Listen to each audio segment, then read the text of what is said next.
नमस्ते बच्चों, my self Jaiswal sir. हम पढ़ रहे हैं class 10th science chapter heredity and evolution. Last class में हमने आपको बताया था कि ब्लड ग्रुप में कौन किसको ब्लड डोनेट कर सकता है और कौन रिसीव कर सकता है। तो उसकी जो प्री सेट रूल्स हैं उसमें आप और क्लैरिफिकेशन के लिए लिख लें कि negative blood group can be donated to positive blood group as well as negative blood group. Positive और निगेटिव दोनों को किया जा सकता है। And positive blood group can be donated to positive blood group only. Positive blood group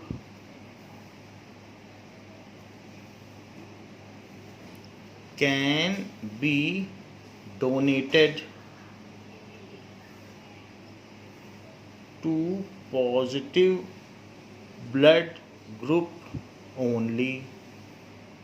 तो positive blood जो है वो पॉजिटिव ब्लड ग्रुप को ही डोनेट किया जा सकता है। तो ये चीज़ आप इसमें ऐड कर लें, पॉजिटिव ब्लड ग्रुप ओनली।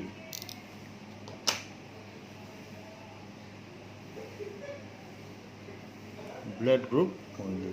तो इस तरीके से निगेटिव दोनों को दे सकता है और पॉजिटिव। कहीं कहीं पर यह भी बात कही गई है कि जैसे एस चांद की बुक में कि ये चीज़ जो है सब फिक्स की जगह न लिख के सुपर फिक्स में लिखा गया है, यानी आई ओ और आई ए एंड आई बी इसको ऊपर लिखा गया है। तो ये जो एलील्स हैं ब्लड ग्रुप के वो नीचे न लिख के ऊपर लिखे गए हैं, तो आप ऐसा कर सकते हैं। However, it is a symbol and no such convention is in this regard। तो इसलिए कुछ भी लिख सकते हैं वैसा। फिर हमने आपको बता दिया कि जो यूनिवर्सल एक्सेप्टर और यूनिवर्सल डोनर है वो कौन कौन से ग्रुप हो सकते हैं। That is AB plus can take blood from all. तो इस तरीके से ये सबसे ले सकता है, तो इसे सर्वग्राही कहेंगे। और जो सबको दे सकता है वो सर्वदाता कहलाएगा। तो O निगेटिव इज सर्वदाता, that is universal donor, and AB positive is universal acceptor या recipient. Now we will see some question regarding to blood group। There are 4 types of blood groups जो कि इस तरीके से दिखाया गया है कि A, B, AB and O। फिर उसमें पॉजिटिव और निगेटिव अलग फैक्टर्स भी होंगे। तो ये तो 4 तरीके के ब्लड ग्रुप्स हो गए और प्लस माइनस का भी एक फैक्टर है। अब देखें, question is that a man having blood group A marries with a woman having blood group O। A man having blood group A marries with a woman having blood group O and they have a child, and they have a child,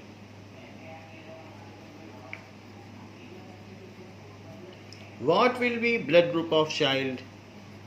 What will be blood group of child? तो इस तरीके के questions पूछे जाते हैं, optional में भी पूछे जाते हैं और साथ में लॉन्ग आंसर्स में भी पूछे जाते हैं। So answer now the answer of this question depends on the blood group A of man has gene combination IA और IA so answer depends it depends on, एक तो O है तो O में तो IO होगा। Depends on the gene combination, gene of man having उसमें कुछ भी हो सकता है, आई ए भी हो सकता है और आई ओ, तो वो चीज़ लैब टेस्टिंग से ही पता चलेगी। Whereas women in both the case, women तो उसके पास जो भी है वो रिसेसिव जीन है। Women has I O blood group only, blood group only, क्योंकि जो ब्लड ग्रुप ओ है वो तो ओ के ही प्रेजेंट में, आइडेंटिकल जीन के प्रेजेंट में ही एग्जिबिट होता है, तो इसलिए उस वुमेन का यही है और मैन का कुछ भी हो सकता है। So this is case 1, this is case 2। Case 1, man has I A blood group, तो ऐसे केस में उसके जो जीन बनेंगे, मतलब गेमीट बनेंगे, वो कौन कौन से गेमीट बनेंगे, तो अब उसके मैन के स्पर्म में आई ए हो सकता है और आई ए हो सकता है, ये तो मैन में होगा, और वुमेन में तो आई ओ होगा, क्योंकि उसका ब्लड ग्रुप में यही होगा। पर्टिकुलर क्रोमोसोम के किसी न किसी जीन में ये कोडिंग होगी, जैसे कि 5th क्रोमोसोम के 900th जीन में ये कोडिंग होगी से। तो अब ऐसे में ब्लड ग्रुप बच्चे का क्या होगा, तो इट इज़ क्रॉसिंग ओवर, ये वुमेन है, तो वुमेन के केस में आई ओ ही होगा। अब यहाँ पर बन जाएगा आई ए आई ओ, आई ए आई ओ, आई ए आई ओ और आई ए आई ओ, तो इन सभी केसेस में जो ब्लड ग्रुप होगा वो ए ही होगा, क्योंकि ए डोमिनेट कर रहा है। So in this case the baby will have A blood group only, तो पहले केस में बेबी का यही ब्लड ग्रुप होगा। So in this case baby will have a blood group। अब सेकंड केस देखो, case 2। So man has I O blood group, तो ऐसे केस में उसके जो गेमीट बनेंगे, गेमीट सिर्फ 50% क्रोमोसोम लेते हैं, तो हाफ अमाउंट हो जाता है, तो जो हाफ अमाउंट होगा वो आई ए भी हो सकता है या आई ओ भी हो सकता है जब इसका माइटोसिस होगा। अब देखें तो जो फीमेल होगी या वुमेन होगी या उस बच्चे की माँ होगी, उसमें वुमेन का ये ब्लड ग्रुप होगा, जबकि पिता का ब्लड ग्रुप उसके गेमीट से होंगे, और इनके आपस में कम्बिनेशन से आई ए आई ओ बनेगा, जबकि ये आई ओ बनेगा, और यहाँ पर आई ए आई ओ बनेगा और ये आई ओ बनेगा। तो इसमें जो बच्चे का ब्लड ग्रुप है वो ए भी हो सकता है, ओ भी हो सकता है, ए भी हो सकता है, ओ। जहाँ ए है तो ए डोमिनेट करता है, तो ऐसे केस में यहाँ ए लिखा, ये रिसेसिव है तो ओ लिखा। So baby can have, in this case baby can have A और O blood group. In this case baby can have A और ओ ब्लड ग्रुप। तो इस तरीके से आपको आंसर देना है अगर ऐसे क्वेश्चंस आते हैं। Now we will solve the in text questions of page 147। So in text questions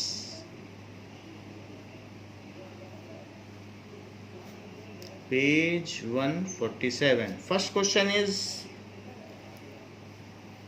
how do Mendel's experiments show that traits may be dominant or recessive? How do Mendel's experiment show that traits may be law of dominance, third law है, may be dominant और recessive. तो इसको आप monohybrid cross में दिखा सकते हैं कि कैसे डोमिनेंट और रिसेसिव है। तो मोनो हाइब्रिड क्रॉस में आप देखेंगे जो फर्स्ट जनरेशन है F1 में सारे टॉल आ गए, तो उससे पता चल गया कि टॉलनेस डोमिनेंट है। So answer, Mendel took pure bred tall pea plant, that is TT type, and pure bred dwarf या short tea plant, बौने मटर के पौधों को लिया।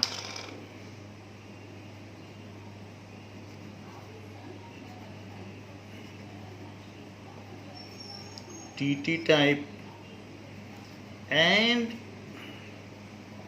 have उनका cross pollination and cross pollinated them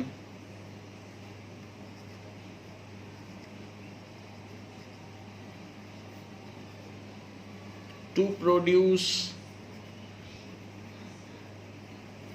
progeny of F1 generation, progeny of F1 generation। इस तरीके से उन्होंने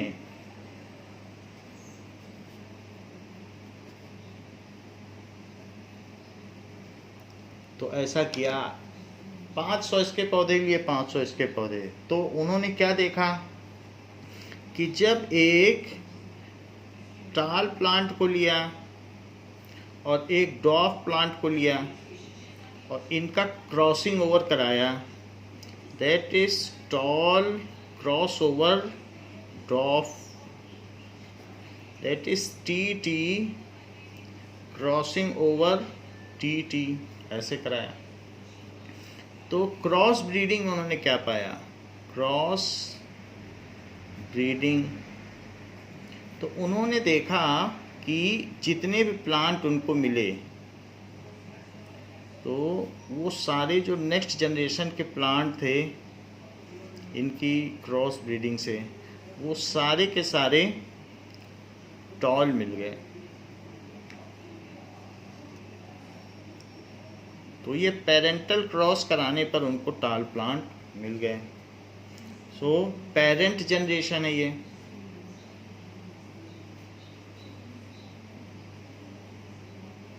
और ये F1 जनरेशन है। तो F1 जनरेशन में सभी टॉल मिले।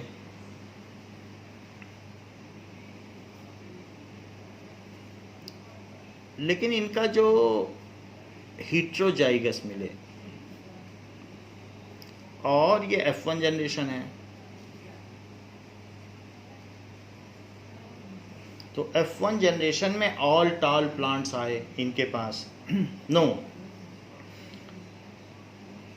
Then in F1 generation he got all tall plants, then in F1 generation he got all tall plants. This shows that tallness dominates over dwarfness traits.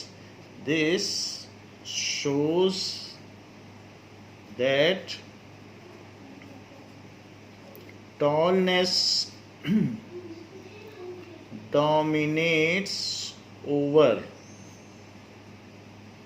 dwarfness trait। ऐसे हुआ। फिर इसके बाद after that he cross bread the plants of F1 generation तो F1 generation के मटर के पौधों को उन्होंने आपस में सेल्फ पॉलिनेशन कराया। So tall with tall crossing over कराने पर उन्होंने पाया, ये जब इनकी क्रॉसिंग ओवर हुई, देन आफ्टर यहाँ पर इनका उन्होंने फिर सेल्फ पॉलिनेशन करा दिया, क्योंकि सब अब मिक्सड अप है, 1000 पौधे हैं तो 50% जीन उसमें ऐसा होगा, वो तो देखा नहीं जा सकता है ना कि किस में क्या है। तो इसका अब cross breeding with self pollination, उन्हीं का आपस में सेल्फ पॉलिनेशन करा दिया। तो उन्होंने पाया कि जो F2 जनरेशन मिल रही है तो उसमें जो प्लांट्स मिल रहे हैं तो उसके भी 3:1 के रेशो में टाल/डॉफ मिले। तो ये 3 टॉल मिले, 3 का मतलब 750, और 250 1000 में कितने मिले, ये डॉफ मिल गया with their genotype TT, TT, TT and TT। तो ये F2 जनरेशन है, दिस इज F1 जनरेशन। तो अब ये तो बात हो गई फर्स्ट जनरेशन की, बात खत्म हो गई। तो पहला ये काम किया, अब दूसरा काम क्या किया, then he self pollinated plants of F1 generation, then he self pollinated plants of F1 generation to get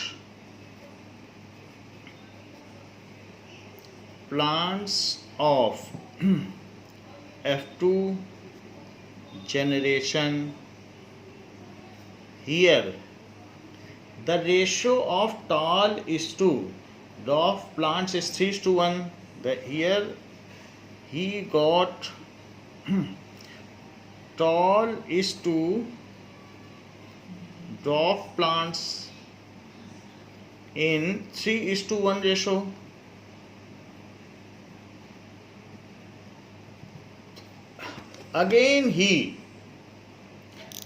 Again it confirms that tallness dominates over dwarfness.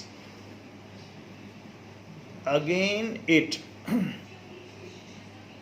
confirms that, जबकि शुरू में दोनों प्योर ब्रेड लिए गए थे, लेकिन फिर भी सेकंड जनरेशन में टॉलनेस डोमिनेट कर गई, दैट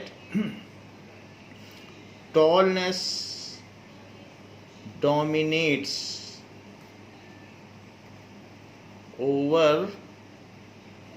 dominated over dwarfness। ये बात देखी गई। Now second question is, how do Mendel's experiments show that traits are inherited independently? Law of independent assortment. So how do Mendel's experiment show that the traits are inherited independently?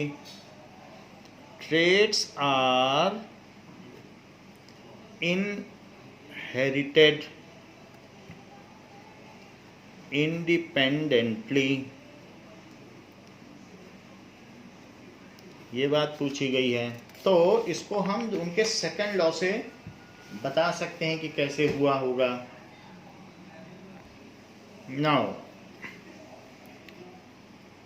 During dihybrid cross,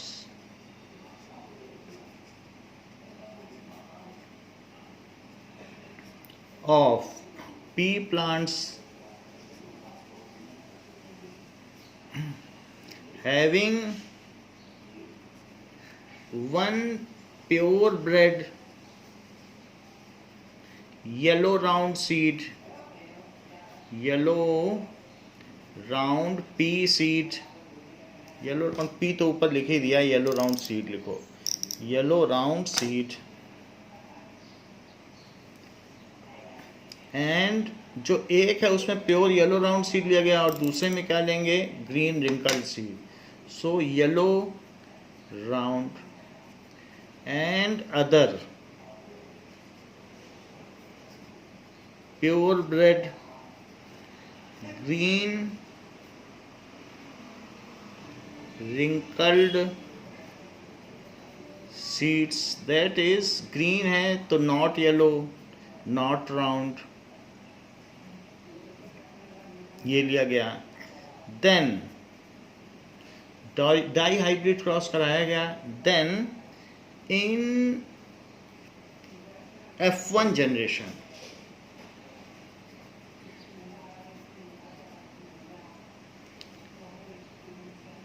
he found that all pea plants beared yellow round seeds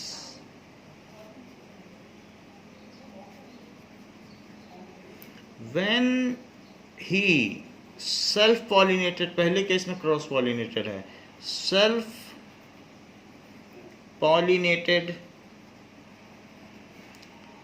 plants of F1 generation, then in progeny of F2 generation he noticed that the ratio of yellow round, yellow wrinkled, green round, green wrinkled seeds is 9:3:3:1. After further analysis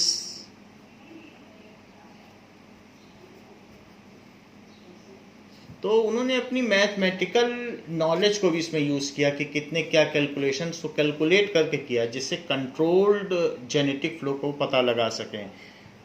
after further analysis he found that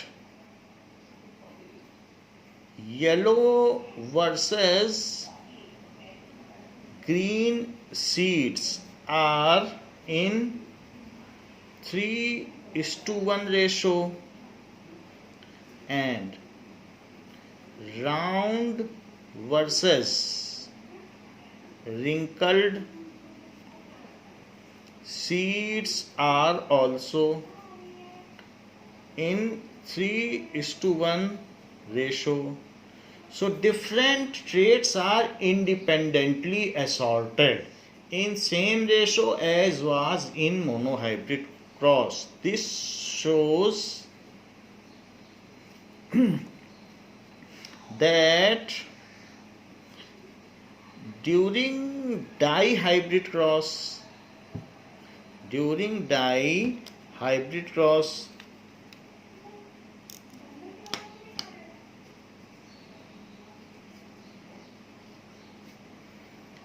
different traits are independently assorted in same ratio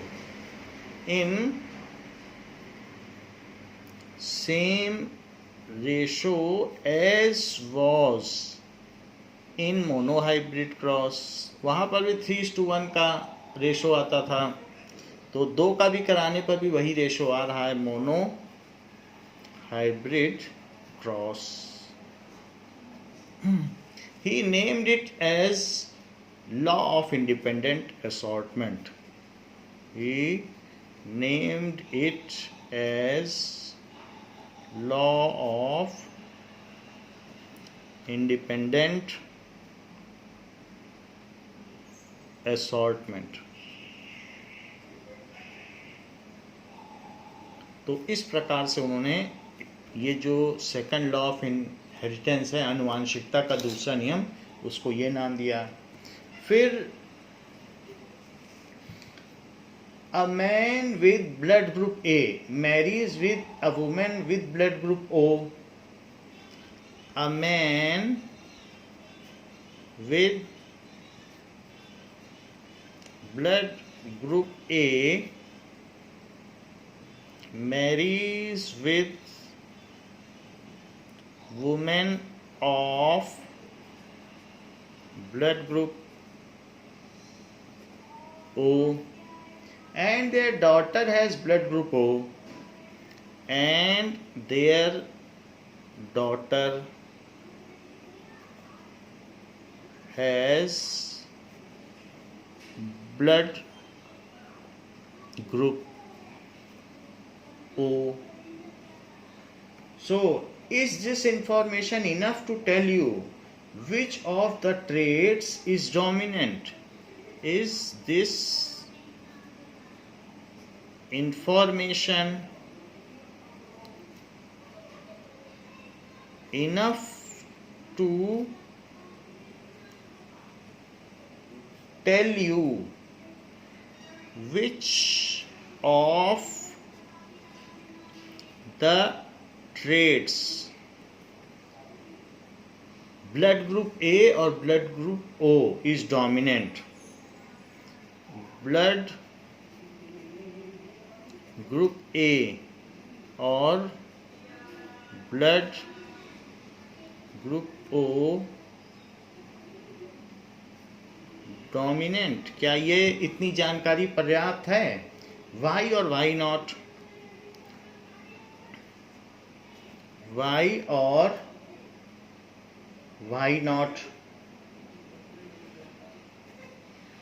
तो ये बात हमसे पूछी गई है।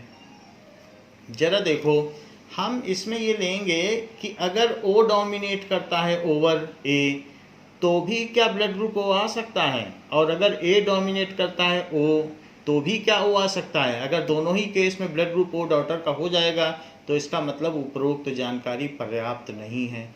तो हम दोनों केस लेंगे कि अगर A डोमिनेट करता है और एक में लेंगे O डोमिनेट करता है। अगर दोनों केसेस में डॉटर का O आ जाए तो हम ये कंक्लूड नहीं कर सकते कि A डोमिनेंट है या O। तो आंसर देखिए, केस 1,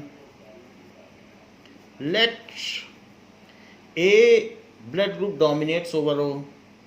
लेट ब्लड ग्रुप रक्त समूह A dominates over O।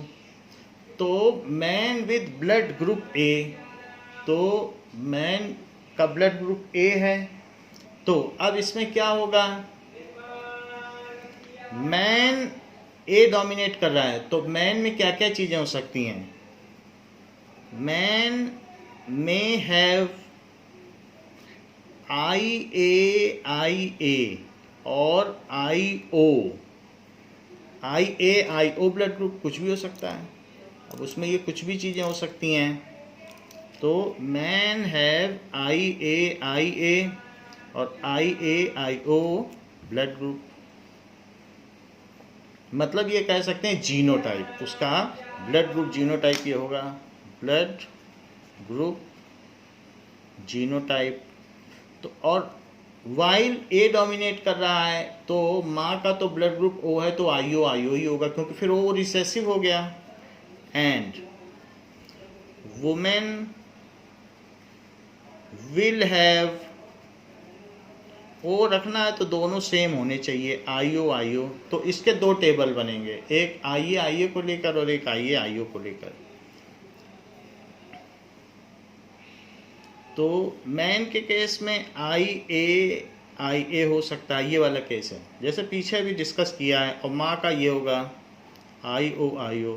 So this is women this is man. और इस केस में I-A-I-O, I-A-I-O, I-A-I-O और I-A-I-O। तो ऐसे केस में जो डॉटर है उसका ब्लड ग्रुप ए होगा। तो और सेकंड केस ले लो इसी में, बट हमें तो ये नहीं पता ना कि फादर में I-A-I-A है कि I-O-I-A-I-O है। तो हम ये देखेंगे कि क्या केस वन में अगर ब्लड ग्रुप ए डोमिनेट है तो भी क्या बच्ची ओ की हो सकती है। तो that is I-A। It's any result, ऐसा हो सकता है कि उसकी बच्ची किसी भी सूरत में ओ की निकल जाए। अगर हो जाएगी तो हम कह देंगे कि यानी केस वन में भी ओ की हो सकती है। सो I-A-I-O ले लें, यहाँ पर सुपर फिक्स में लगा दें I-A-I-O, और यहाँ पर I-O ये हो गया मैन। अब देखो I-A-I-O, I-O-I-O, I-A-I-O और I-O-I-O।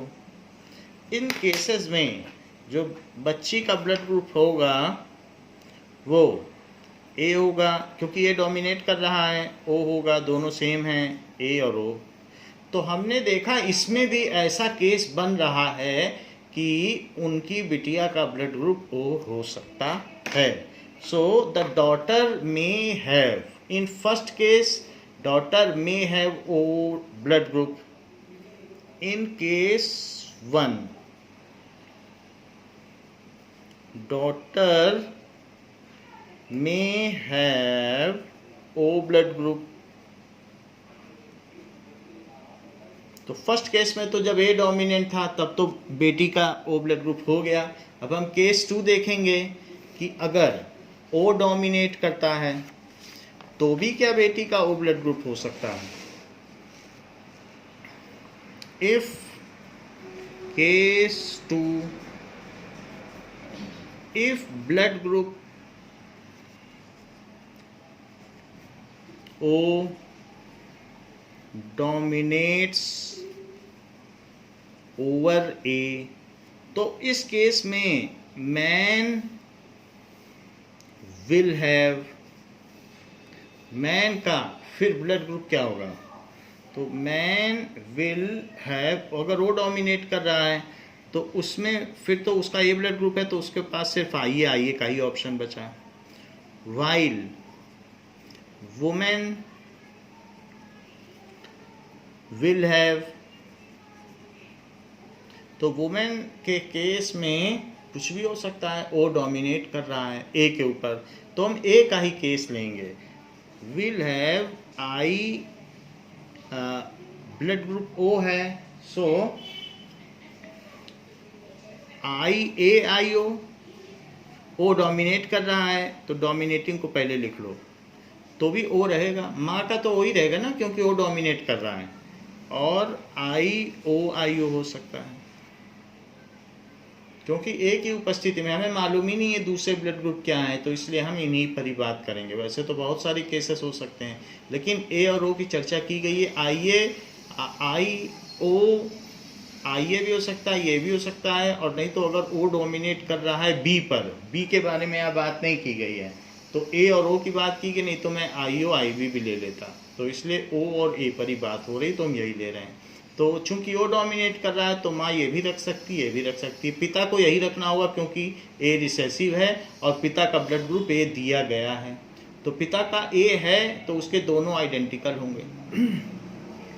तो अब जरा देखो, जो फादर के जीन बनेंगे वो I-A-I-A ही बनेंगे, और जो मदर के जीन बनेंगे उसमें दो केस लेने पड़ेंगे। पहला केस यहाँ लो, सो I-O भी बन सकता है और I-A भी बन सकता है। यहाँ पर हमने इसको नीचे लिख दिया है, आप इसे ठीक कर लें। तो इट इज़ I-A। सो अब देखो I-O-I-A जो डोमिनेंट है उसे पहले लिख दिया, और I-A IA। तो इससे पता चलता है कि O डोमिनेट कर रहा है, यहाँ पे भी O डोमिनेट कर रहा है, A और A। तो इस केस में, पहले केस में भी डॉटर O की हो सकती है अगर डोमिनेट कर रहा है। तो ये केस बनता है वुमेन एंड मैन के लिए। और सेकंड केस ले लो, तो ऐसे केस में माँ का जो दूसरा ब्लड ग्रुप होगा वो क्या होगा, वो डोमिनेट कर रहा है, तो माँ के पास ये भी हो सकता है। और IA ये फादर का है, तो मैन लिख लें आप, man and women, man. So IOIA and IOIA। तो इन सभी केसेस में जो ब्लड ग्रुप डोमिनेट कर रहा है वो O है। तो in second case also daughter में है वो ब्लड ग्रुप, तो पहले केस में भी O रख सकती है और सेकेंड केस में भी O रख सकती है। So in case 2 also daughter may have O blood group। तो इस तरीके से देख लिया कि हम इसके आधार पर ये फैसला नहीं कर सकते हैं कि माँ O डोमिनेट कर रहा है या A। सेकेंड केस में ज़्यादा चांसेस बन रहे हैं O के होने के और फर्स्ट केस में कम बन रहे हैं, लेकिन फिर भी चांसेस तो हैं। अगर 1% भी चांस बन रहा होता, अब जैसे इसमें 6 केस A के बन रहे हैं, 2 ही O के बन रहे हैं, तो 3:1 का रेशो है। जबकि सेकेंड केस में डॉटर के O के होने के 3 गुना चांस ज़्यादा हैं। जो भी हो, तो इसलिए पहले में 25% और दूसरे में 75% चांस है O ब्लड ग्रुप के। खैर कुछ भी हो, हम कहते हैं 1% भी चांस हो, तो उसके बेसिस पर हम ये कंक्लूड नहीं कर सकते हैं कि A डोमिनेट कर रहा है या O, क्योंकि दोनों ही केसेस में डॉटर का O ब्लड ग्रुप संभव है। तो इसलिए it cannot be concluded on the basis of result that the A dominates over O और O dominates over A। जैसे बच्चे के रिजल्ट पे ये अनुमान नहीं लगाया जा सकता है कि उसने मेहनत से परीक्षा दी है कि नकल करके दी है। तो यानी ये रिवर्स चलने का मेथड है, तो उसमें हम रिजल्ट के आधार पर ये अनुमान लगाने की कोशिश करना चाहते थे, लेकिन वो विफल हुई। So in both the cases daughter may have, तो ये कंक्लूजन है, in both cases daughter may have O blood group, so data is insufficient to conclude whether A dominates over O or O dominates over A। So data is insufficient to conclude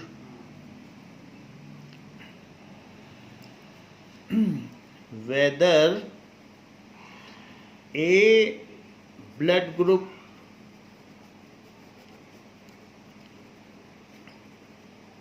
dominates over O or O blood group dominates over A। तो ये detailed analysis है, इसमें आपने ये बात कही। अगली बात कही गई है कि how is the sex of a child determine in human being. How is the sex of a child determined in human being. तो ह्यूमन बीइंग्स में कैसे डिटरमाइन होता है। नाउ इसमें जो मदर्स ओवा है, तो मदर्स एग या ओवा भी कह सकते हो, ओवम, तो वो एक्स हो सकता है और एक्स हो सकता है, सिर्फ एक्स एक्स हो सकता है, जबकि फादर्स स्पर्म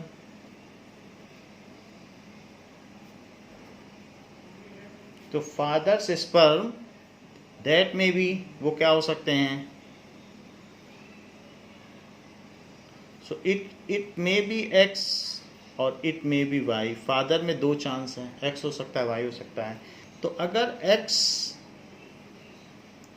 इसके साथ आए तो जो बनेगा वो एक्स एक्स बन जाएगा, और अगर एक्स इसके साथ आए फ्यूजिंग ओवर के बाद तो जो बनेगा वो एक्स वाई बन जाएगा। ये इसके साथ आए फ्यूजिंग ओवर के बाद तो जो बनेगा एक्स एक्स बनेगा, और ये इसके साथ आ जाए फ्यूजिंग ओवर के बाद तो जो बनेगा एक्स वाई हो सकता है। तो एक्स एक्स जाइगोट है, तो ये जो जाइगोट है उस केस में ये जाइगोट हो गया, यानी first cell of new born baby. तो वो ये केस किसके लिए है, गर्ल के लिए, ये भी गर्ल के लिए है, ये बॉय या मेल चाइल्ड या बॉय। तो इस तरीके से determination of sex of child, determination of sex of child. तो अब इसमें ये बात कही गई है कि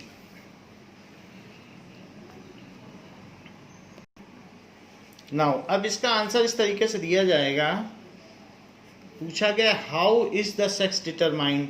तो genetics is involve in sex determination of child, genetic science इसमें इन्वॉल्व है जिसमें जीन का अध्ययन किया जाता है, तो उसको कहते हैं genetic science.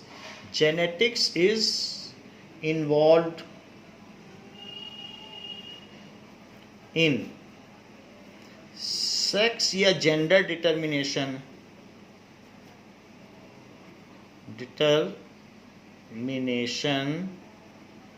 Of child.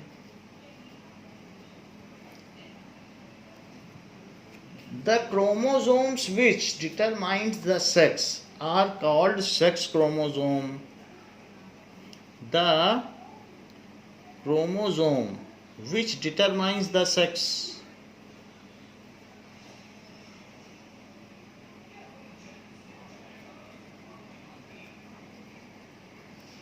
are called sex chromosome.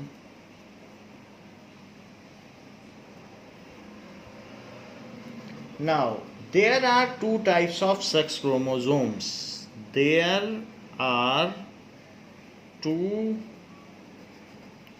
types of sex chromosomes.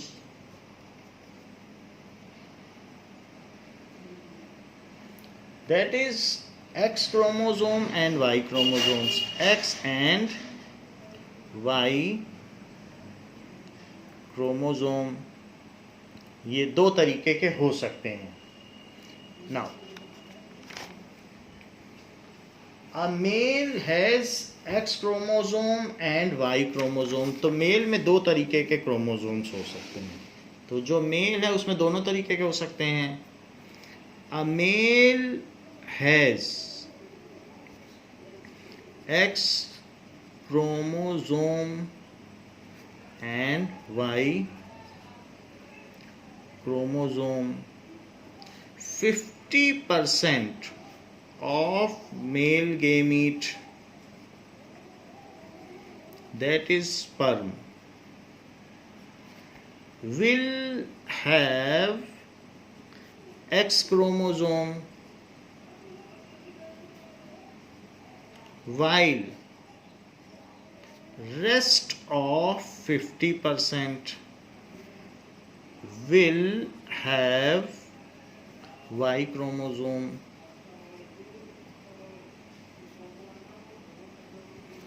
All female gametes, all जो फीमेल में गेमीट्स हैं, यानी ऑल फीमेल गेमीट्स का मतलब 100%, और वो क्या कहलाएंगे? एग या ओवा, ओवम का फुल फॉर्म है, आर हैविंग,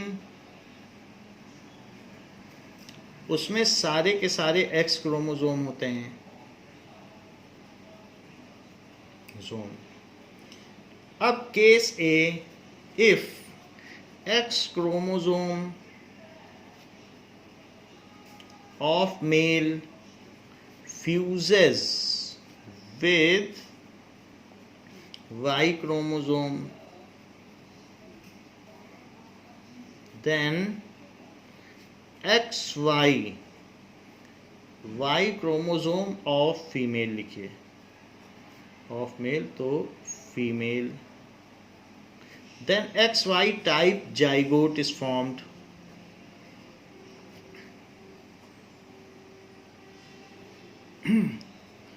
which is, जो क्या बनेगा? एक्स वाई टाइप है तो मेल जाइगोट, मेल जाइगोट होगा। जबकि if Y chromosome, X chromosome of male ना लिखें, क्योंकि फिर जो फीमेल है उसमें तो हमेशा एक्स ही रहता है, तो इसमें लिखो if Y chromosome of male fuses with X chromosome of female, then XY type zygote is formed, तो XY मेल के लिए है। And if X chromosome of male fuses with X chromosome of female,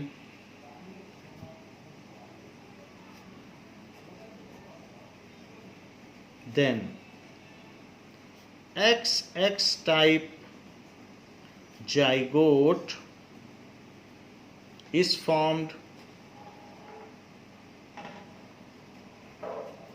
and gender of baby is, जो भी gender है of progeny इस female. तो इस तरीके से आप लिख सकते हैं कैसे जेंडर डिटर्मिनेशन और सेक्स डिटर्मिनेशन होता है। अब देखें, let us come to exercises now. Exercises page 159।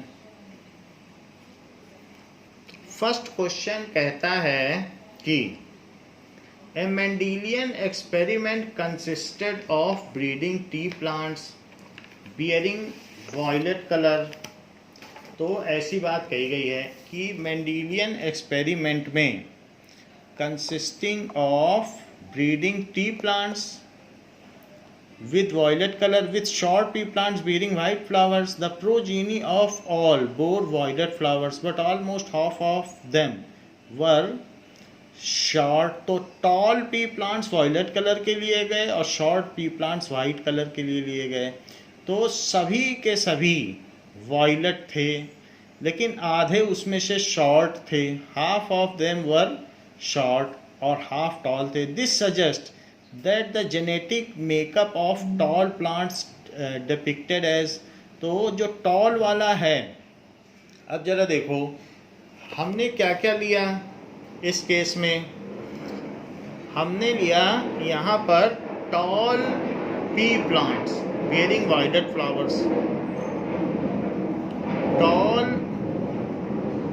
plants violet flowers, और दूसरा लिया short plants with white flower.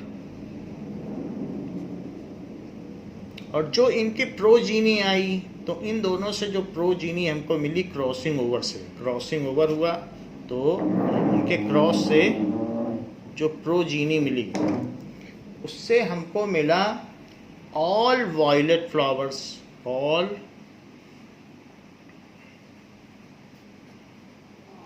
Flowers, half tall half short, ऐसा मिला। हाफ टॉल हाफ शॉर्ट, ऐसा हमको मिला है। तो ऑल वॉयलेट मिले हैं, तो इसका मतलब है वॉयलेट तो डोमिनेट करता ही है वाइट पर। तो कह रहा है कि genetic makeup of tall plants, इसका जेनेटिक मेकअप बताओ। तो इसका मतलब है इसमें जो वॉयलेट है वो तो प्योर ब्रेड है, वॉयलेट डोमिनेट कर रहा है वाइट पर। तो अब बुक के सजेशंस में WW लिखा है, W नहीं लिखना चाहिए था, उसको वॉयलेट लिखना चाहिए था, फिर भी WW उसने लिखा है, कोई बात नहीं। तो वॉयलेट डोमिनेट कर रहा है, क्योंकि यहाँ पर क्या कह रहा है, ऑल बियर वॉयलेट फ्लावर, वो मिसप्रिंट है, होना वॉयलेट चाहिए था, बट मैं भी W ही लिख देता हूँ, दो इट इज़ रॉन्ग, क्योंकि लेटर उसी का चलता है जो डोमिनेट करता है। तो इसका जेनेटिक मेकअप WW होगा, और ये प्योर ब्रेड वाइट फ्लावर है जो कि रिसेसिव है और ये डोमिनेंट है। अब देखो टॉलनेस के केस में, देखो तो टॉलनेस के केस में ये सही टॉल नहीं है, ये इस तरीके का टॉल होगा TT, और ये किस तरीके का, ये तो शॉर्ट ही है, शॉर्टनेस तो हम जानते हैं रिसेसिव होती है, तो ये ऐसा होगा। अगर ये ऐसा होगा तो अब हमें चेक कर लेना चाहिए कि क्या इसमें हाफ टॉल हाफ शॉर्ट होंगे। इसके सारे जीन चेक करो, ये कौन कौन से जीन बनाएगा। इट विल मेक TW और TW। इसके केस में तो कुछ ज़्यादा सोचना नहीं है, तो सारे TW होंगे। अब इन दोनों का अगर मैं पेरेंटल क्रॉस करूं, क्योंकि ये पेरेंटल गेमीट हैं, तो अब इनका पेरेंटल क्रॉस किया जाना चाहिए। तो एक तरफ इसको लिख लो, क्योंकि फर्स्ट जनरेशन में तो क्रॉस पॉलिनेशन होता है ना। सो TW और TW,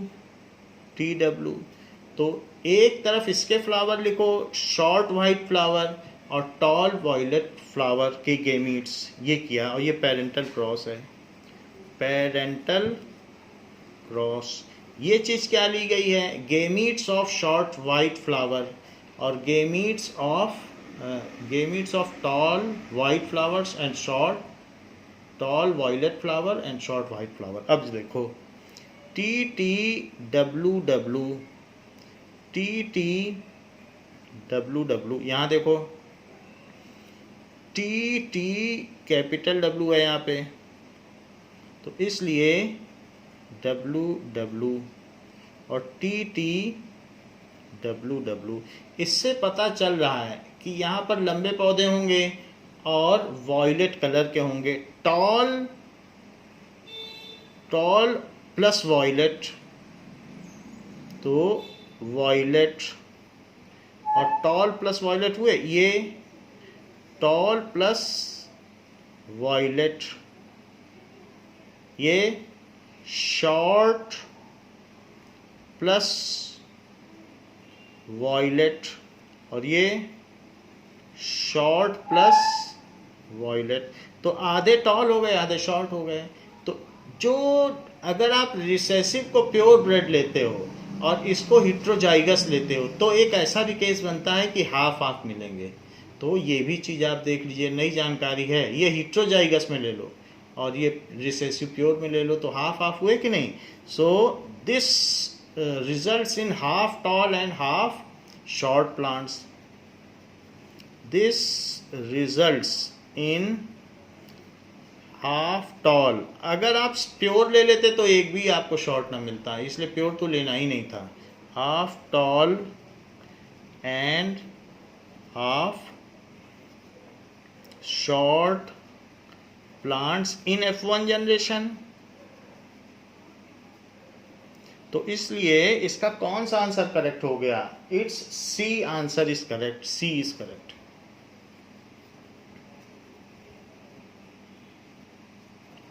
तो इसलिए genetic makeup of tall voided flowers are, genetic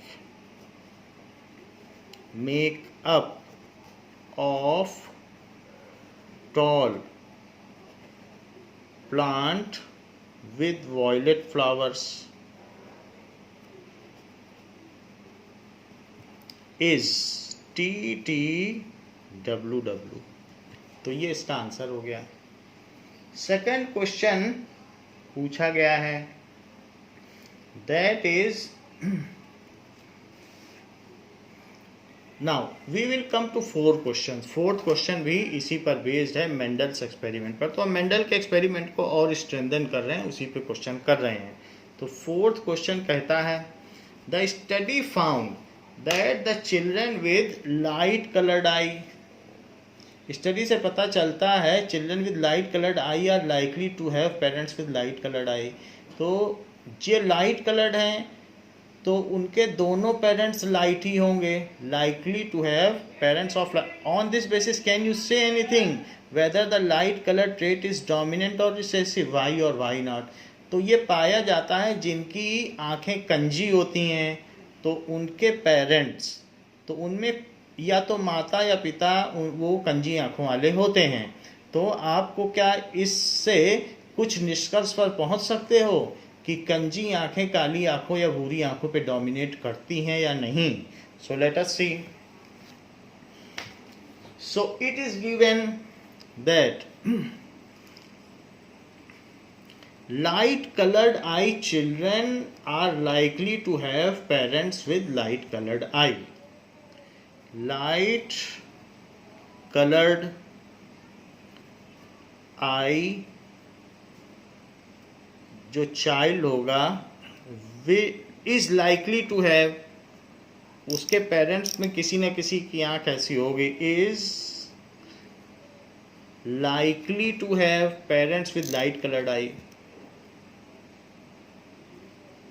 likely to have parents with light colored eye।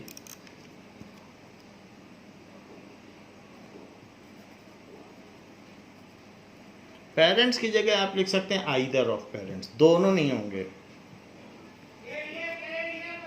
Either of parents with light coloured eye. और आइदर लिखा है तो पेरेंट लिखो, light colored eye। So is data sufficient to conclude that light colored eye dominates over dark color eye? तो हमें ये inspect करना है। To inspect, is above data sufficient to conclude that light color dominates over dark colored eye? That light color of eye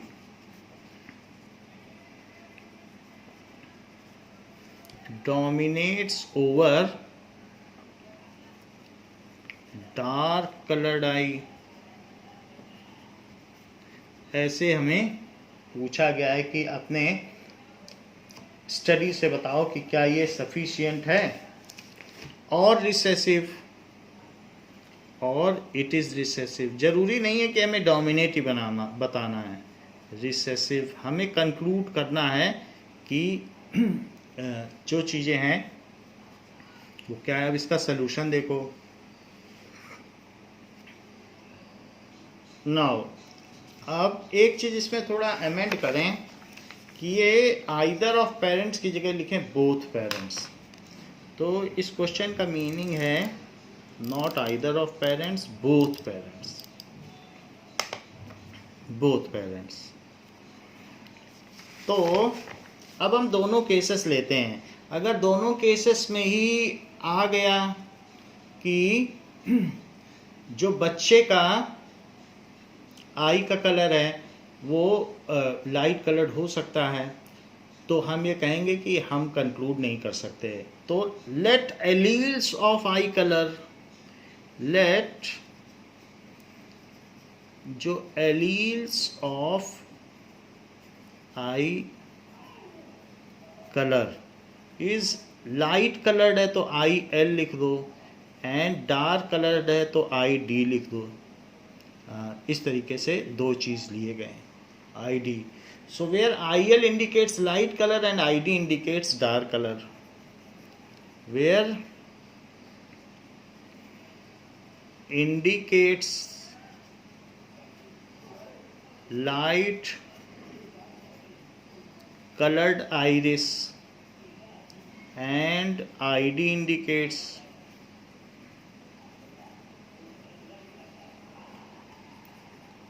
dark colored iris. अब जरा देखो case 1, IL dominates over ID. तो parents के जो आई colour हैं वो क्या हो सकते हैं? सो पेरेंट्स में है, तो पेरेंट्स में हैव जो भी उनका जीनोटाइप होगा, जीनोटाइप IL डोमिनेट कर रहा है तो IL ID भी हो सकता है और IL भी हो सकता है, क्योंकि D के होने पे भी IL डोमिनेट करेगा तो ये हो सकता है। And their gametes are, and उनके जो भी संभावित गैमीट्स होंगे, तो गैमीट्स आर दो ही तरीके के बनेंगे, IL एंड ID, दो ही बन सकते हैं। तो अब देखो, अगर यही दो बन सकते हैं, माँ के केस में भी ये दो बन सकते हैं, पिता के केस में भी, क्योंकि अगर IL डोमिनेट कर रहा है तो माँ के पास भी यही दोनों चीज़ें हो सकती हैं, पिता और दोनों में दोनों तरीके के गैमीट होंगे। तो IL ID और IL और ID, तो इनका जो भी फर्टिलाइजेशन होगा तो उससे किस तरीके का कलर बनेगा बच्चे का? IL IL, IL ID, IL ID और ID। तो इसमें आ गया लाइट कलर्ड आई होगी, लाइट कलर्ड आई होगी, लाइट कलर्ड होगी और ये डार्क होगी। तो इन फर्स्ट केस बेबी में have light coloured I.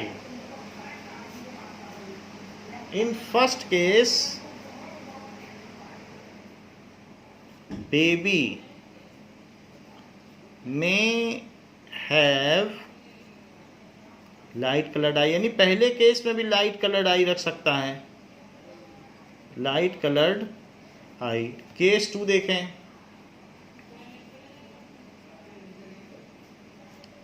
ID, यानी ID dominates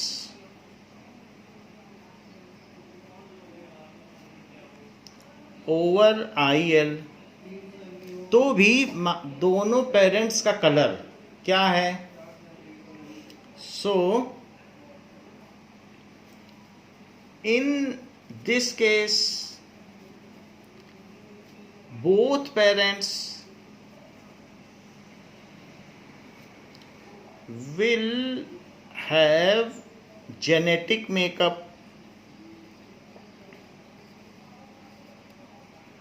of color code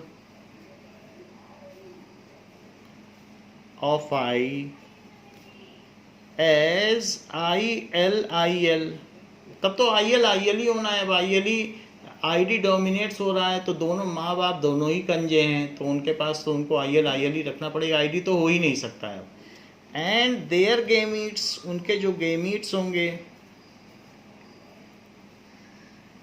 are of IL type only. तो जब उनके पास IL टाइप के सारे गैमीट्स होंगे तो बच्चे को हर हाल में लाइट कलर ही मिलेगा, सारे IL ही होंगे। माँ के भी जो गैमीट होंगे और पिता के भी जो भी होंगे वो IL ही होंगे। तो इसमें जो भी केस बनेगा सारे केस में IL, क्योंकि D नहीं हो सकता, D डोमिनेट कर रहा है डार्क कलर और माँ बाप दोनों कंजे हैं, तो ऐसे केस में IL होगा। तो light I, light coloured iris, light coloured iris, or light colored iris. So in case 2 also baby may have light colored eye. In case 2 also baby may have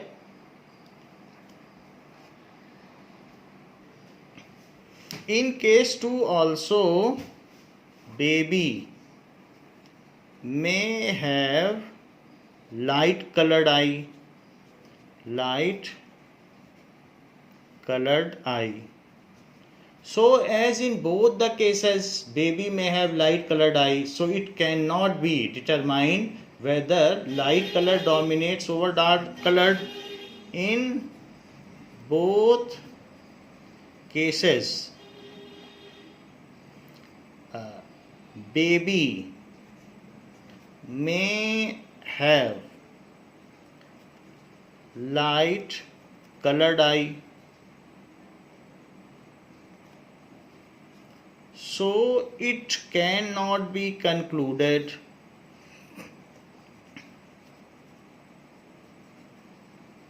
from given data that light color dominates over dark color or it is recessive. That light color is dominating or recessive over dark color.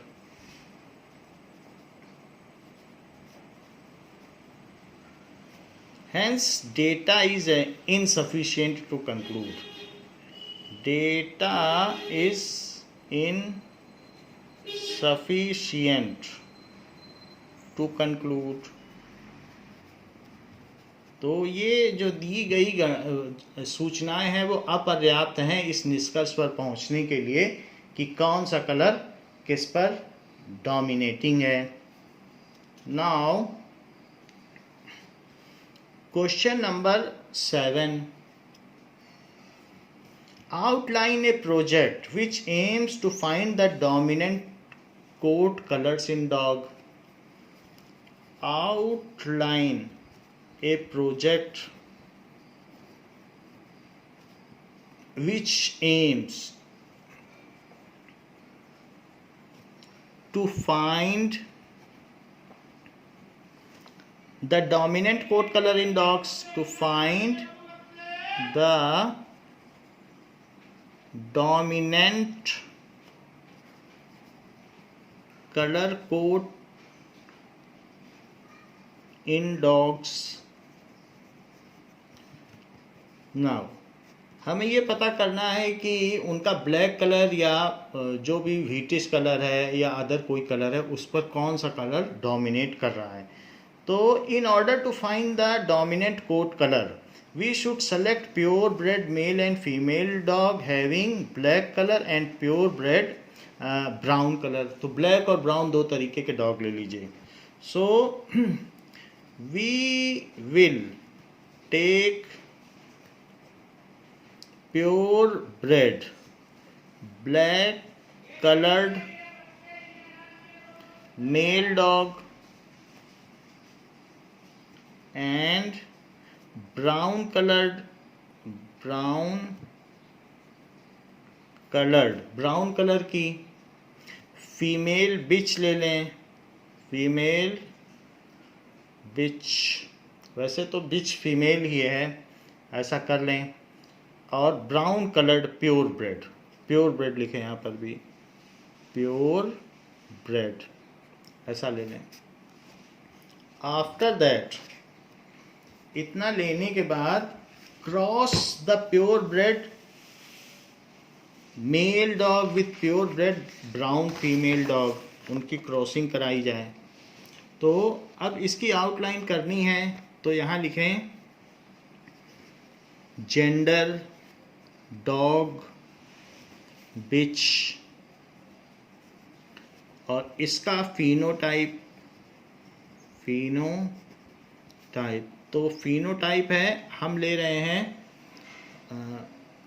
वैसे B ले रहे हैं, B का मतलब black है, और आप brown ना ले लें, वाइट ले लें, क्योंकि इन दोनों का लेटर सेम आ रहा है, तो ब्राउन वर्ड हटा के वाइट ले लें। कलर कोड है, वरना बी पे कंफ्यूजन आ जाएगा, वाइट कलर ठीक रहेगा।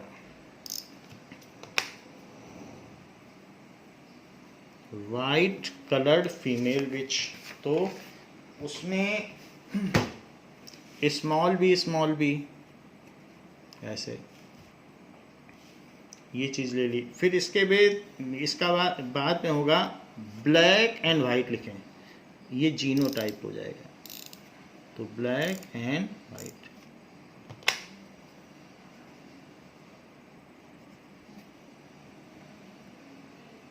और अब लिखो इसका जीनो टाइप, बी और बी। फिर गेमीट्स, तो गेमीट्स इसका क्या बनेगा, बी।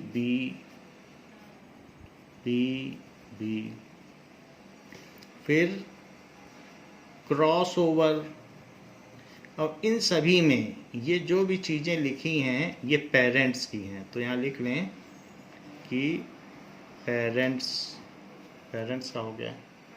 और क्रॉसिंग ओवर किया तो इसके साथ इसका क्रॉसिंग ओवर, इसके साथ फिर इसका भी क्रॉसिंग ओवर, अब दूसरे के साथ पहले का क्रॉस ओवर और दूसरे के साथ दूसरे का क्रॉस ओवर, तो बी और बी। नाउ इसके बाद F1 जीनोटाइप और F1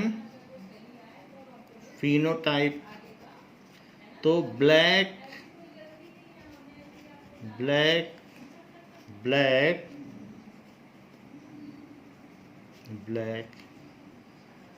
तो all the puppies in F1 generation are black.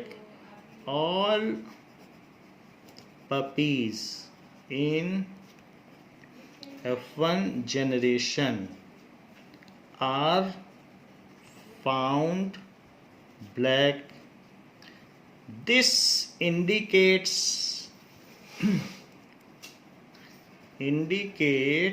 that black colored dominated over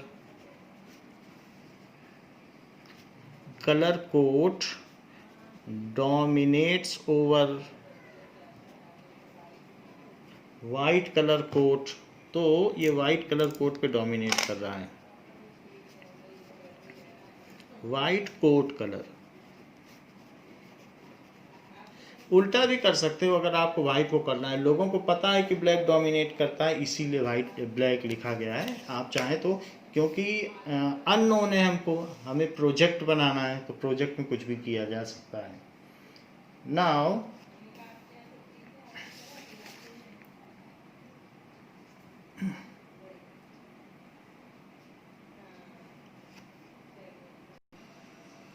tenth question says that explain how sexual reproduction give rise to more viable variations. Explain, कहा गया है कि sexual reproduction में ज़्यादा variations आते हैं जबकि ए sexual reproduction में कम वेरिएशन आते हैं। How sexual reproduction give rise to more viable variation, give उनके जिंदा रहने की ज़्यादा संभावनाएं होंगी, give rise to more viable की बात कही गई है, viable variations then asexual reproduction. Viability का मतलब है उनके जीवित रहने की संभावना, then asexual reproduction.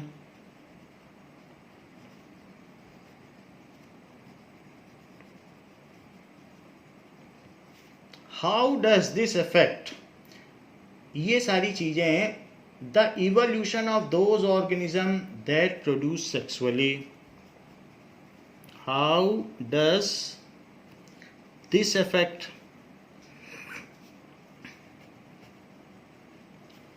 The evolution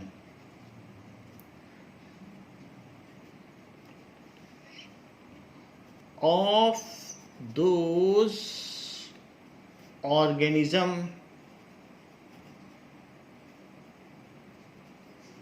which produces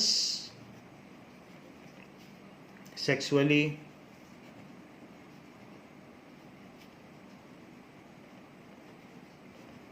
ये बात कही गई है. Now evolution means within a long span of time conversion of a less complex organism into more complex organism. जैसे टिश्यू लेवल से ऑर्गन लेवल पहुंच गया, फिर ऑर्गन सिस्टम लेवल पहुंच गया, तो सिंपल से कॉम्प्लेक्स बॉडी डिज़ाइन तक पहुंचना. And also the accumulations of variation to produce speciation, और उससे और स्पीसीज का बनते चले जाना, यही इवोल्यूशन है. अनरोलिंग ऑफ न्यू स्पीसीज या unrolling of new features from the old या pre existing organism is called evolution. तो हम इवोल्यूट हुए हैं, जैसे हम एप्स से अभी ह्यूमन बने हैं, so we are having more complex body design. Even we can say that we are evolve from amoeba, और ये जो यूकैरियोटिक्स हैं उनसे बहुत ज़्यादा इवॉल्व हुए हैं, यूनिसेलुलर से मल्टी सेलुलर होते चले गए हैं. सो वो हमारे रिमोट फोर फादर्स थे, तो धीरे धीरे हम आगे बढ़ते चले गए हैं. तो इसमें पूछा जा रहा है कि एसेक्सुअल रिप्रोडक्शन के ऊपर सेक्सुअल रिप्रोडक्शन कैसे मेरिटोरियस है, and how it is more viable. उनके जो पैदा हुए बच्चे हैं उनके ज़िंदा रहने के चांसेस कैसे ज़्यादा हैं, इस चीज़ को आप एक्सप्लेन करें. तो ये चीज़ पूछी गई है. Asexual reproduction give rise to small variation, क्योंकि उसमें जो डीएनए के दोनों स्ट्रैंड्स होते हैं या दोनों टेम्पलेट्स होते हैं, दो स्ट्रैंड्स अलग अलग हो जाते हैं, फिर वो दोनों फिर से बाई स्ट्रैंड बन जाते हैं और फिर ट्विस्टिंग हो जाती है. तो उसमें सिर्फ जो ड्यूरिंग रेप्लिकेशन जो वेरिएशन होते हैं वही हो सकते हैं, जबकि हमारे अंदर जो वेरिएशन है, जैसे कि कभी भी एक बेटा ना अपने पिता से मिलेगा ना माँ से मिलेगा, क्योंकि उसमें दोनों के फीचर्स मिक्सड अप होते हैं. तो जो सेक्सुअल रिप्रोडक्शन है उसमें वेरिएशंस की ज़्यादा संभावना होती है, क्योंकि हम 50-50% लेते हैं. तो यहाँ पर रेप्लिकेशन से ज़्यादा मिक्सिंग अप होती है, क्योंकि 50% इनके पिता के सारे डोमिनेंट फीचर्स और माँ के सारे डोमिनेंट फीचर्स हमारे अंदर आ जाते हैं. और जबकि एसेक्सुअल रिप्रोडक्शन में the progeny totally relies for variation during replication of DNA. Replication में तो 0.0001% ही वेरिएशन होता है, उससे जो वेरिएशन होता हो सो होता हो. तो अमीबा में कितना वेरिएशन हुआ इतने सालों में हम देख ही रहे हैं, जबकि ह्यूमन स्पीसीज़ में या दूसरे एनिमल्स में ये स्पेक्ट्रम बहुत बढ़ता चला गया है, जिसमें सेक्सुअल मोड ऑफ रिप्रोडक्शन है. तो इसलिए यही बात हमें बतानी है. The asexual reproduction give rise to small variation. The asexual reproduction gives rise to small variations because in this process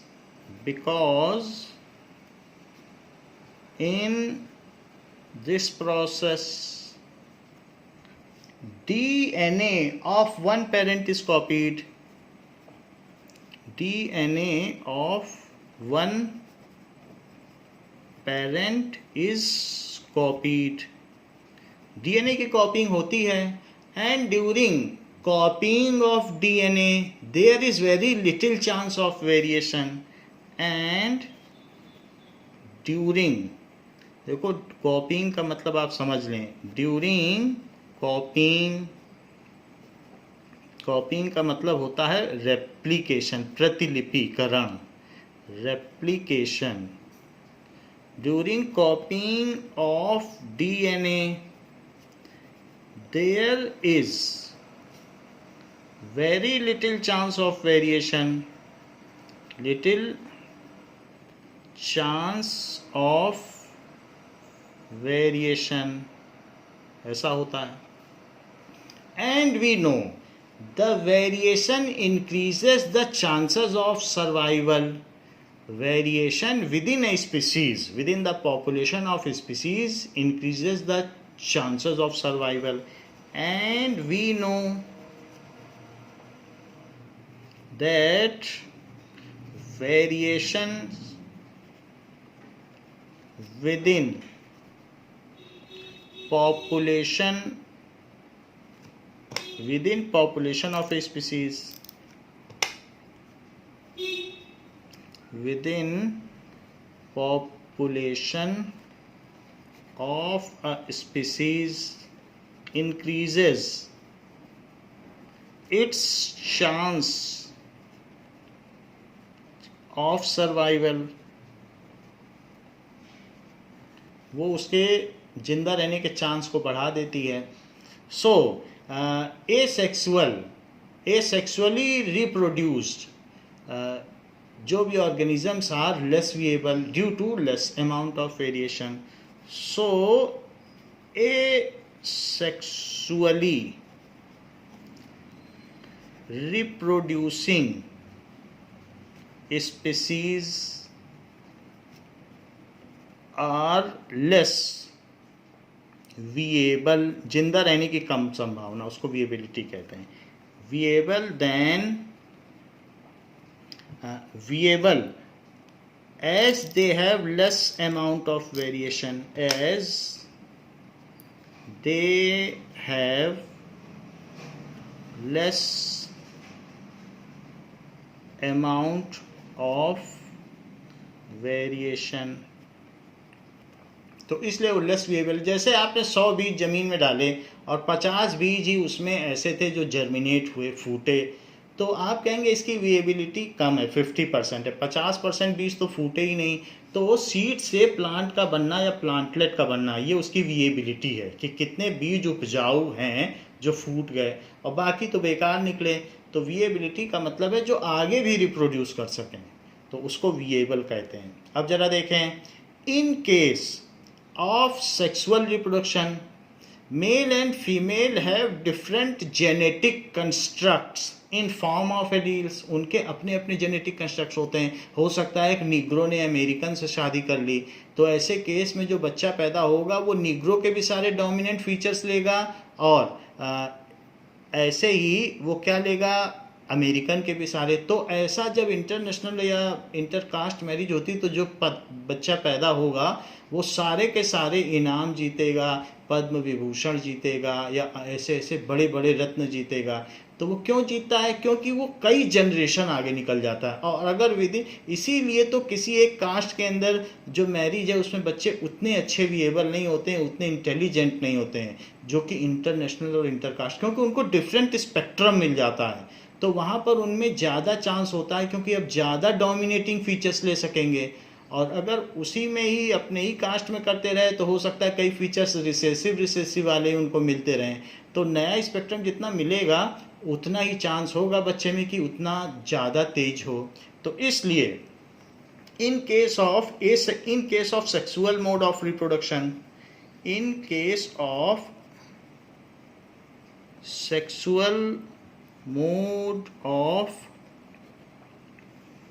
reproduction, both parents have different genetic construct. Two parents are involved. Two parents are involved. They have, उनमें क्या होता है, different genetic construct होता है, different genetic construct.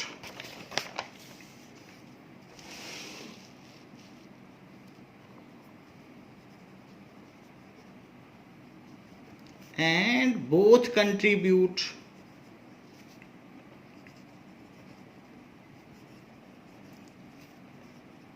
Equal amount of gene, जो भी है chromosome या जीन लिख लीजिए, chromosome, towards reproduction for progeny.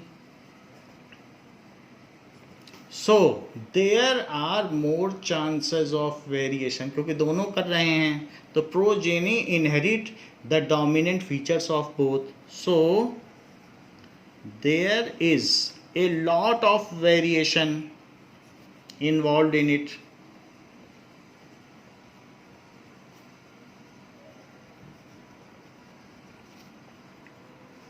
उसमें बहुत सारा वेरिएशन आ जाएगा. And we know variation increases viability. As we know variation within a species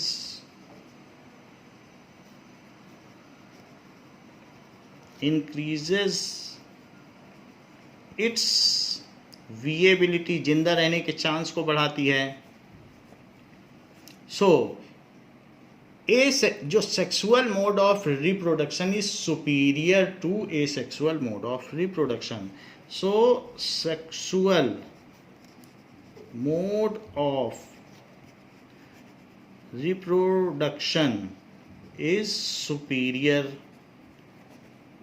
superior to asexual mode of reproduction. आप देखें कि जो सेक्सुअली रिप्रोड्यूस करते हैं उनमें कितना स्पीशिएशन हो गया है, लाखों लाखों प्रजातियां बन गई हैं स्पीसीज. और जो एसेक्सुअली कर रहे हैं वो लाखों सालों से अमीबा और बैक्टीरिया ही बने हुए हैं, उनमें प्रजाति ही नहीं बन पा रही है. तो इतना वेरिएशन आ गया. और वेरिएशन आने के बाद कभी ऐसा भी हो जाता है कि इतना वाइड वेरिएशन है कि फिर वो मेटिंग करने से इनकार कर देगा. मान लीजिए अगर ऐसा हो कि एक टाइप का टाइगर है, उसने कभी किसी दूसरे लायन से मेटिंग करने से इनकार कर दिया. बोथ आर, जो इसमें दोनों ही हैं, उन सब का अगर आप पीछे चलें तो क्लास और ये सब सेम है. लेकिन जिस समय अगर इन्होंने मेटिंग करने से इनकार कर दिया due to different physical structure, तो उन दोनों को कहा जाएगा कि अब ये दोनों अलग अलग स्पीसीज के हैं और इसी चीज़ को स्पीसिएशन कहा जाता है. अभी ह्यूमन में ऐसा नहीं हुआ है. ह्यूमन में निग्रो भी अमेरिकन से शादी करता है, अमेरिकन चाइनीज से करता है, निग्रो चाइनीज से करता है, ऑस्ट्रेलियन से कोई करता है, कोई इंडियन से करता है. तो ह्यूमन पूरी प्रजाति एक है. लेकिन जिस समय ऐसा होगा कि हम लोग आपस में एक दूसरे के साथ शादी करने से मना कर देंगे तो ह्यूमन में भी स्पीसिएशन हो जाएगा. तो स्पीसिएशन वही होता है कि अगर उनमें जेनेटिक फ्लो ना हो या उनके पैदा हुए बच्चे विएबल ना हो, वो फिर से आगे जनरेशन को ना बढ़ा सकें, तो स्पीसिएशन कहा जाता है. जैसे कि आप ये कह सकते हैं कि हॉर्स एंड डंकी, जो घोड़ा और गधा आपस में मेटिंग करते हैं तो म्यूल पैदा होता है जो कि खच्चर होता है. तो बच्चा तो पैदा हो गया बट वो विएबल नहीं है, वो आगे फिर जनरेशन नहीं बढ़ा सकता, इसलिए वो दोनों अलग अलग स्पीसीज के माने जाते हैं. Now next question is how is the equal genetic contribution of male and female parents ensures its progeny. कि कैसे ये बात आप कहोगे, ऊपर भी आपने कहा कि इक्वल क्रोमोसोम्स होते हैं, तो कैसे ये इक्वल कैसे होते हैं, ये चीज़ कैसे इंश्योर होती है कि प्रोजीनी को आधे क्रोमोसोम पिता से मिले और आधे माँ से मिले. इस चीज़ को कैसे इंश्योर किया जाता है ड्यूरिंग सेल डिवीजन या रिप्रोडक्शन की आधा ही आधा दोनों से मिले. ऐसा क्यों नहीं होता होगा कि 60% माँ से मिले और 40% पिता से मिले. इन सारी बातों की आप एक्सप्लेनेशन दीजिए. How is equal genetic contribution, how is equal genetic contribution of male and female parents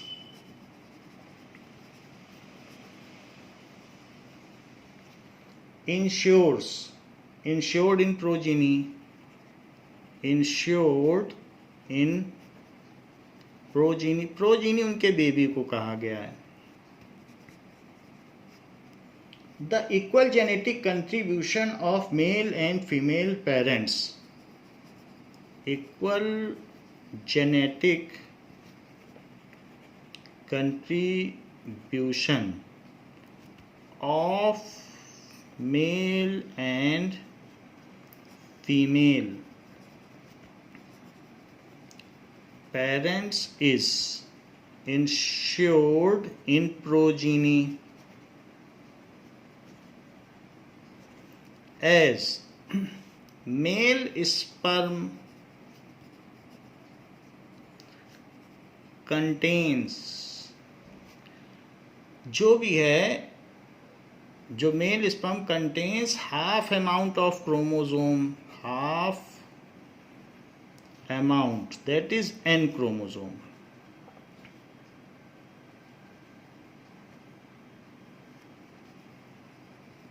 ये है. एंड फीमेल ओवा contains half amount of chromosome, that is n chromosomes. Half amount of chromosomes का मतलब n chromosomes, या ये कह सकते हैं कि 23 chromosomes.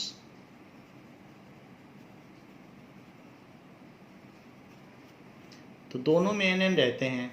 During fertilisation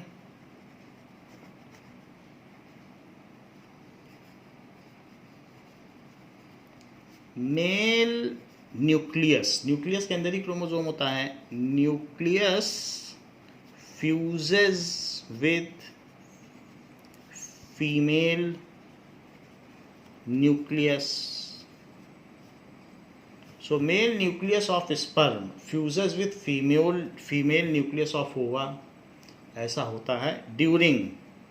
So as sperms meets to ova, as sperm meets ova, ovum लिख लें. तो ओवम, क्योंकि सिंगल एक स्पर्म को एक ओवम से मिलना, तो एज स्पर्म मीट्स ओवम, तो male nucleus fuses with female nucleus. Now one complete cell, that is zygote, is formed. Zygote is formed, which is first cell of progeny, which is first cell of progeny. It contains full amount of chromosome, full amount of chromosome, that is 23 pair of chromosomes in case of human. वैसे तो ये बात कही गई है, in general पूछी गई, इन parents, कोई भी पेरेंट्स हो सकते हैं सेक्सुअल रिप्रोडक्शन में, लेकिन हम ह्यूमन के केस में भी बता दे रहे हैं, इन केस ऑफ ह्यूमन. तो ये कहा जा सकता है 2n chromosome, that is diploidic chromosome, ऐसा है. It contains full amount of chromosome, which is fully functional, which is fully functional. In this way, equal amount of genetic contribution is ensured by both the parents. In this way, equal genetic contribution is ensured from both parents.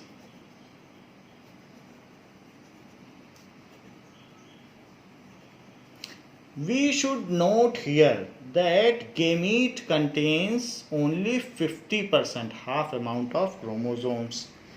तो पूछा गया है only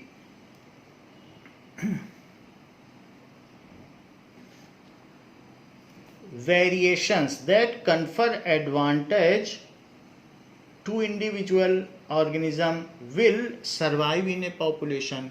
So एक और भी चीज पूछी गई है, only variation that confer advantage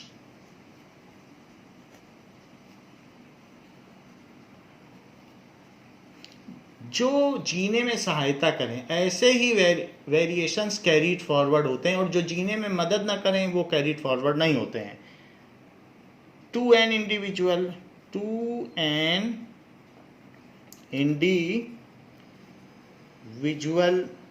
organism will survive in a population, वही आगे बढ़ पाते हैं, वो कैरीड फॉरवर्ड होते हैं. survive in a population. So do you agree with this statement? Do you agree with this statement? Why or why not? Why or why not, ऐसे पूछा गया है कि क्या आप इससे सहमत हैं. जैसे कि एक ग्रीन लीव है और उसमें एक बीटल है, तो एक बीटल है इस तरीके से, ये है बीटल. तो एक लीव पे बीटल है और इसने अपने आगे के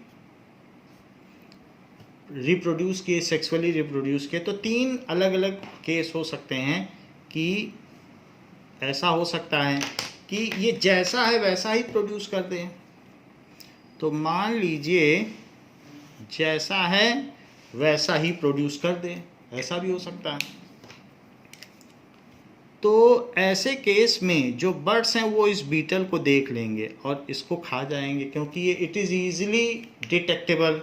एक ये भी चीज़ हो सकती है कि ये इस तरीके का ये वेरिएशन भी रिप्रोड्यूस कर सकता है. मान लीजिए कि इसने ऐसा बीटल रिप्रोड्यूस किया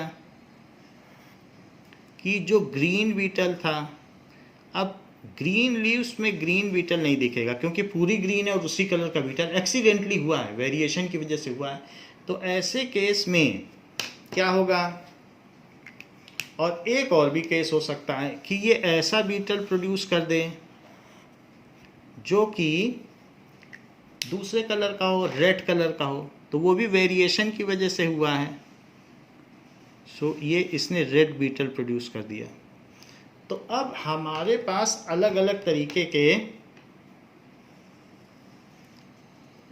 ये वेरिएशंस हुए. एक तो वैसा का वैसा प्रोड्यूस कर दे, या ऐसा कर दे या ऐसा कर दे. इसको सर्वाइवल एडवांटेज मिलेगा, ये नेचुरली सेलेक्ट हो जाएगा क्योंकि crow and other birds can not detect it, क्योंकि इसको कैमोफ्लेज का एडवांटेज मिलेगा. ये आसानी से पत्तों में छिप जाएगा and it can not be easily eaten और फॉल प्रे, ये शिकार नहीं बनेगा. और जो भी इसके प्रीडेटर्स हैं इसको खाने वाले हैं, जबकि ये सब आसानी से शिकार बन जाएंगे. तो only those variations which are naturally selected, nature ने इसको सर्वाइवल एडवांटेज दिया है, so it will be carried forward, जबकि दूसरे बीटल खा लिए जाएंगे और ये अपनी पॉपुलेशन को लगातार बढ़ाता चला जाएगा. तो इसी बात पर चर्चा की गई है कि ये इसको क्रो आएगा और क्रो इस पत्ते पर बैठ के इसको खा जाएगा और ये खा लिया जाएगा, जबकि ये भी खा लिया जाएगा लेकिन इसे नहीं खा पाएगा क्योंकि इसे कोई देख नहीं पाएगा. So we can say yes, only those variations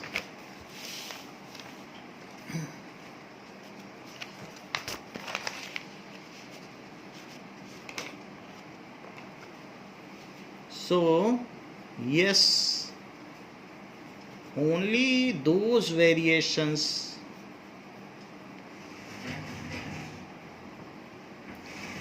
that confer advantage, that confer survival advantage to organism, variation से ही ये पैदा हुआ है, that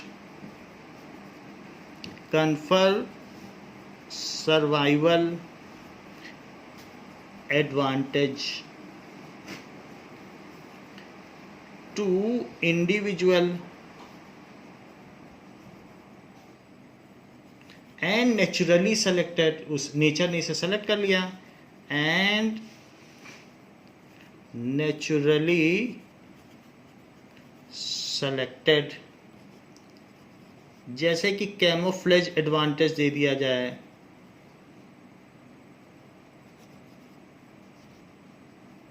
कैमोफ्लेज छिपने का एडवांटेज, या जिराफ की गर्दन लंबी है तो वो ज़्यादा पत्तियां खा सकता है, ऐसा हाइट एडवांटेज भी मिल जाए, और कोई भी एडवांटेज हो सकता है। Naturally selected will be carried forward, will pass on to next generation,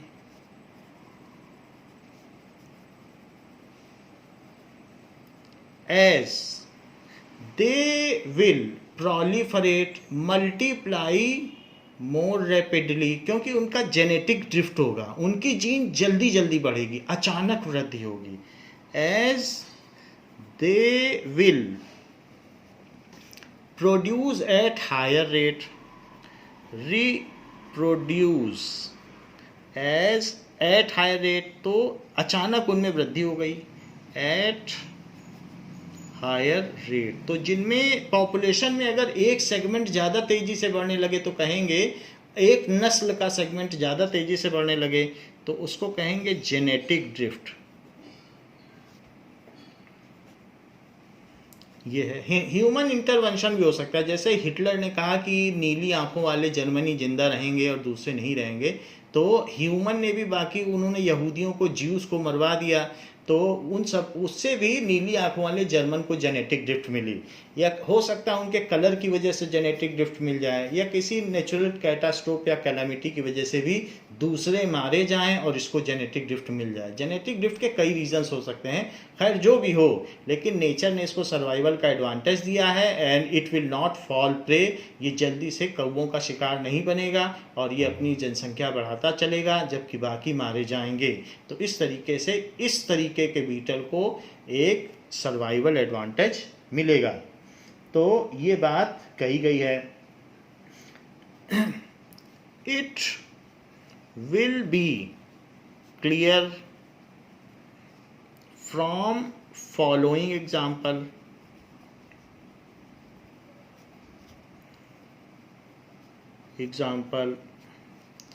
let during variation red and green beetles are produced, during variation आया तो variation red and green beetles are produced। now red beetles जो भी हैं can be spotted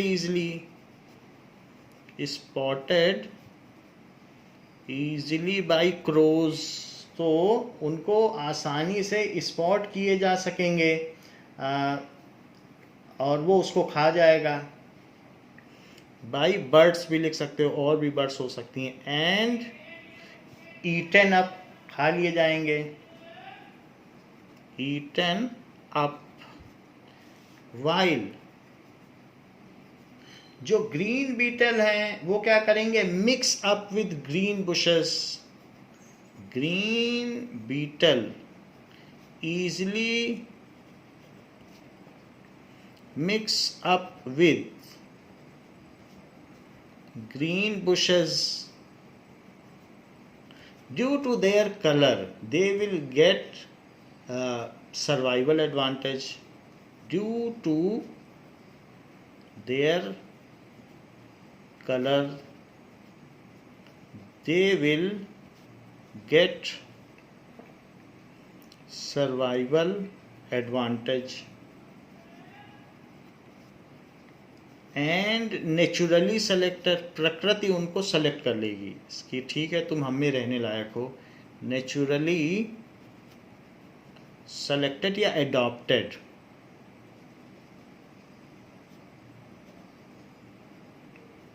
And not be eaten up, वो eaten नहीं हो पाएंगे.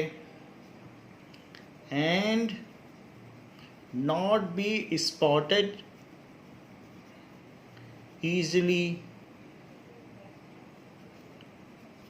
And they will continue to grow.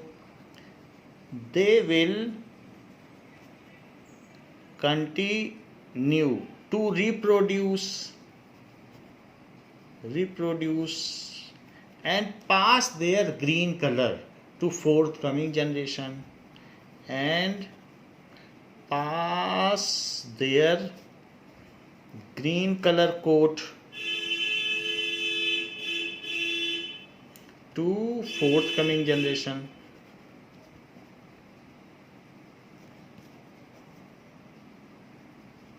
So in this way, the variations which have survival advantage, so which confer survival advantage, are passed on to next generation. So in this way, the variation which confer survival advantage are passed on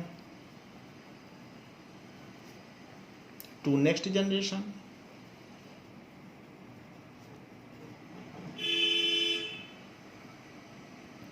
इस तरीके से बात की गई है. तो हमने heredity part पढ़ लिया है कि हेरिडिटी क्या होती है. अब हम आगे इसमें नेक्स्ट क्लास में इवोल्यूशन को देखेंगे कि अलग अलग ऑर्गेनिज्म हैं जो प्राणियों का विकास कैसे होता है, और इसी तरीके से स्पीसीएशन कैसे होता है, एक स्पीसीज से दो स्पीसीज फिर आगे कैसे बनती जाती हैं, उनका प्रजातिकरण कैसे होता है. This all aspects of the heredity and evolution will be seen in next class. So for this class only this much is there. Thank you.